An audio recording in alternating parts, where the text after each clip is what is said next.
मीटी, गाजरे खाने से नजर कैसे तेज होती है? मीटो, गाजरों में बीटा कैरोटीन पाया जाता है जो जिस्म में जाकर विटामिन ए में तब्दील हो जाता है। यूं समझो कि विटामिन ए आंखों का पावर बैंक है जो बीटा कैरोटीन से चार्ज होता है।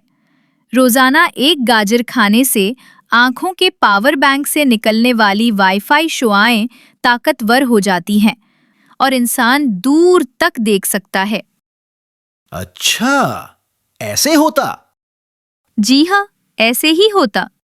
खरगोश को गाजरों का ब्रांड एम्बेसडर कहा जाता है। आपने कभी खरगोश को गाजरे खाते हुए देखा है?